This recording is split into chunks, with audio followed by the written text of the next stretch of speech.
Industrial policy అనేది ఇలా మళ్ళీ తిరిగి ఎలా మార్కెట్ ఎకానమీ పూర్తిగా సరైనది కాదు. నెక్స్ట్ టార్గెట్ ఎవరు ఉండొచ్చు వెనిజులా తర్వాత అమెరికా టార్గెట్ చెప్తున్నాడు కదా, అటు పక్క గ్రీన్లాండ్ అంటున్నాడు కదా, క్యూబా అంటున్నాడు, కొలంబియా అంటున్నాడు, మెక్సికో అంటున్నాడు.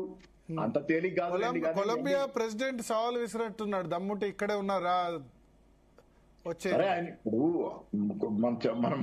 మన మిత్రుడు నాకు బాగా అభిమానం ఆయన అంటే. మధురో కూడా నేను చాలా బాధపడుతున్న విషయం, మధురోకి ఏం జరగకూడదు, ఆయన తిరిగి క్షేమంగా దేశానికి వచ్చి ఆ దేశానికి నాయకత్వం వహించాలని. కానీ మధురో కూడా అలాగే మాట్లాడాడు, పాప నవ్వుతున్నారు దాని గురించి. తప్పు నవ్వటం తప్పు. ఎందుకంటే అతను ఇట్లాంటి దొంగ దెబ్బతీస్తారని అనుకోరు కదా. యుద్ధానికి వెళ్తే తెలిసేది అక్కడ ఏదో దొంగ దెబ్బతీసి పైగా ఇంటర్నల్ గానే ద్రోహులు ఉన్నారనే వార్తలు కూడా. యుద్ధానికి వెళ్తే అంత ఈజీ కాకపోయేదా అమెరికాకు? అంటే వాళ్ళు వైమానిక దాడులు చేస్తారు కదా, వాళ్ళేమో అక్కడ నుండి చేసి. వైమానిక దాడులు చేసినా ఇటు పక్కన చాలా ఉంది కదా, ఇటు పక్క కూడా ఉందిలేండి. కానీ అంతకుముందు బే ఆఫ్ పిక్స్, క్యూబాలో కూడా పెద్ద వైమానిక దాడులు చేశారు. బే ఆఫ్ పిక్స్ 1960లో బే ఆఫ్ పిక్స్ అనే దాడులు చేసి సౌదీ దెబ్బతిని అమెరికా మళ్ళీ ఓడిపోయి పారిపోయింది కదా. అక్కడ బే ఆఫ్ పిక్స్ చరిత్ర చూడండి. అదే అంత ఈజీ కాదు ఓ దేశాన్ని. ఇప్పుడు ఇక్కడ ఏమైంది, ఏం మార్చారు? వెనిజులాలో ఏం మారింది? మీరు దొంగచాటుగా వచ్చి టప్పున దిగి నేల మీద అకస్మాత్తుగా ఆకాశంలో చూడిపడి అక్కడ అంతర్గతంగా మీకు ఎవరో సహకరించారనే మాటలు కూడా ఉన్నప్పుడు మీరు ఏమంటున్నారు? దీన్ని దాడి కూడా కాదు, కిడ్నాప్ చేసి తీసుకెళ్లారంటున్నారు. ఇప్పుడు కిడ్నాప్ చేయడానికి ఎవరు కావాలంటే దొంగల ముఠా ఒకటి చాలదేంటి నలుగురిది. కానీ ఒక అధ్యక్షుడు అంత ఈజీగా అర్ధరాత్రి డైరెక్ట్ గా అక్కడ యుద్ధ విమానాలు దిగి చాలా ఇంటెలిజెన్స్ సేకరించామని ఒక మాట, యుద్ధ విమానాలు దిగి అక్కడ రాడార్లు పసిగట్టకుండా డైరెక్ట్ గా అధ్యక్ష భవనంలోకి వెళ్లి చిన్న అవతల సైడ్ ఇప్పుడు అమెరికా సైనికులకు చిన్న అమెరికన్ ఆర్మ్డ్ ఫోర్సెస్ కు చిన్న గాయం కూడా కాలేదు.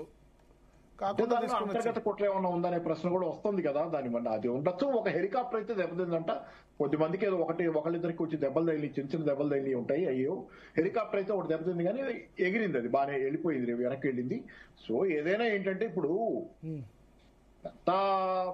చాలా ఉన్నాయి, కాంప్లెక్సిటీ ఉంది చాలా.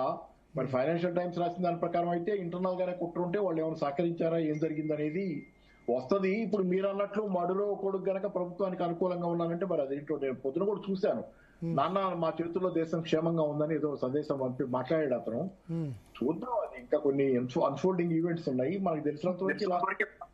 అయితే వెనిజులాలో ఏం మార్చారు? వెనిజులా గవర్నమెంట్ అక్కడే ఉంది. వెనిజులా గవర్నమెంట్ ఏం మార్చగలిగారు? వెనిజులా ప్రజలు బాగానే ఉన్నారు, అలాగే ఉన్నారు. వెనిజులా సైన్యం అలాగే ఉంది, వెనిజులా గవర్నమెంట్ అలాగే ఉంది. ఒక Maduro excepting Maduro everything is there, ఏమీ మారలా. కాబట్టి ఏదో మార్చాలని ఇప్పుడు ఆడంబరాలు చెప్పుకుంటే అది ట్రంప్ది చాలా పొరపాటు. ఎట్లా నిన్నటిదాకా ఏమన్నా తమ్ముళ్ళు నిర్మల్ మాయి మీ అన్నాడు, మాయి అయ్యి అన్నాడు కదా, తర్వాత మళ్ళీ కొంచెం మాట అది కూడా మార్చినట్టున్నాడు.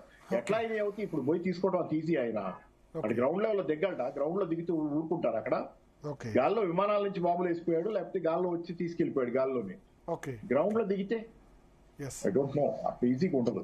థ్యాంక్ యూ పాపారావు గారు, జీ తెలుగు కోసం మీ సమయం కేటాయించినందుకు సార్. సో స్పందన, చూద్దాం పరిణామాలు ఏ విధంగా ఉంటాయి. నెక్స్ట్ టార్గెట్ అని చెప్పి ట్రంప్ బెదిరిస్తూ ఉన్నాడు వేరే దేశాలను కూడా, కొలంబియాను తర్వాత క్యూబా అని చెప్పి. నిల్వలపై పట్టు కోసం అమెరికా మరిన్ని దాడులకు ప్లాన్ చేయబోతుంది డైరెక్ట్ గా చెప్పేస్తున్నాడు ట్రంప్. మేము అక్కడ ఆయిల్ అంతా కూడా మేము చూసుకుంటామని చెప్పి ఓపెన్. అంటే ఆయిల్ ఎక్కడుంటే అమెరికా అక్కడ ఉంటుందనే వాడిని ఇదివరకు ఖండించేవాళ్ళు. ట్రంప్కి ఆ మాత్రం అది కూడా లేదు, ఆ బేసిజం కూడా. ఎస్, డెఫినెట్గా అక్కడ ఆయిల్ అంతటి కూడా మేము దాన్ని సిస్టమ్ సెటరైట్ చేస్తాం, వెనిజులా ప్రజల దృష్టిలో చేస్తామని చెప్పి. మీరు సెటరైట్ చేయడానికి ఏముంది కానీ ప్రపంచంలో ఇంతకుముందు పాపారావు గారు చెప్పినట్టు 1/5 19% చమురు నిల్వలు వెనిజులాలో ఉన్నాయి. చాలా అద్భుతమైన కంట్రీ, నేచురల్ రిసోర్సెస్ చాలా ఎక్కువ ఉన్నాయి. ఇప్పుడు భారతదేశం ఉంది, కోల్ ఉంది, అంటే మన దగ్గర బొగ్గు ఉంది. ఒరిస్సాలో అయినా, జార్ఖండ్ అయినా, బీహార్ అయినా, తెలంగాణలో సింగర్ అయినా ఐరన్ ఓర్ ఉంది. కానీ మన దగ్గర చమురు నిల్వలు లేవు, వేరే కంజాలు ఉన్నాయి. బట్ క్రూడ్ ఆయిల్ ఇవాళ రేపట్లో చాలా ఇంపార్టెంట్. ముడి చమురు అన్నది అసలు బతుకు బండి నడవాలంటే అంతే కదా, oil is very important. So ఆ నిల్వలు ఉండడం అడ్వాంటేజే. అంత నిల్వలు ఉండి కూడా అది డిసడ్వాంటేజ్ అయింది, అంటే అమెరికా దృష్టిలో టార్గెట్ అయిపోయింది. సో ఇరాన్లో ఎక్కువ ఉండడం, ఇరాక్లో ఎక్కువ ఉండడం, ఏదో విధంగా అమెరికా ఆ దేశాన్ని క్యాప్చర్ చేయాలని అనుకుంటుంది. సో అమెరికా నెక్స్ట్ టార్గెట్ అయితే ఇంకా Cuba, Colombia, Mexico, Iran Greenland అలాంటి ఇరాన్ ఆల్రెడీ టార్గెట్ చేసింది, గ్రీన్లాండ్ కూడా ట్రంప్ చెప్పారు. కాకపోతే ఇది మధురో ఎపిసోడ్ చూపించి మిగతా వాళ్ళని బెదిరిస్తారు. కొలంబియా అధ్యక్షుడినో లేకపోతే మిగతా వాళ్ళని మిమ్మల్ని కూడా ఇట్లా చేస్తాం, మిమ్మల్ని కూడా బందీలుగా పట్టుకుంటాం. ఒకసారి అమెరికాకు వచ్చిన తర్వాత ఏముంటుంది, అంతే కదా. ట్రయల్ చేసి వాళ్ళ కోర్టులో నిజంగానే ఏదో మాదక ద్రవ్యాల సద్దాం హుస్సేన్ ఉరిదీసి చంపారు కదా ట్రయల్ చేసి. సో అమెరికా చేత చిక్కిన తర్వాత అదే విధంగా చేస్తారు కదా. సో వాళ్ళని దేశాధినేతలను భయపెట్టేందుకు ఇది చేశారని అనుకోవచ్చు. సో చూద్దాం రాబోయే నెక్స్ట్ టార్గెట్ ఎవరు, డాలర్కు వ్యతిరేకంగా ఎవరు పోరాడితే వాళ్ళను టార్గెట్ చేయడం, ఇవన్నీ కూడా చూస్తోంది. బట్ ఐక్యరాజ్య సమితి అన్నది చాలా వీక్ అయింది ఇక్కడ. యునైటెడ్ నేషన్స్ అన్నది ఇంత వీకా, ఐక్యరాజ్య సమితి అన్నది అసలు ఉందా లేదా, రెండవ ప్రపంచ యుద్ధం తర్వాత ఏర్పడిన తర్వాత ఐక్యరాజ్య సమితి ఏం చేస్తుంది, భద్రతా మండలి ఏం చేస్తుంది. భద్రతా మండలిలో యుఎస్ కాకుండా మిగతా దేశాలు, చైనా అయినా, బ్రిటన్ అయినా, ఫ్రాన్స్ అయినా,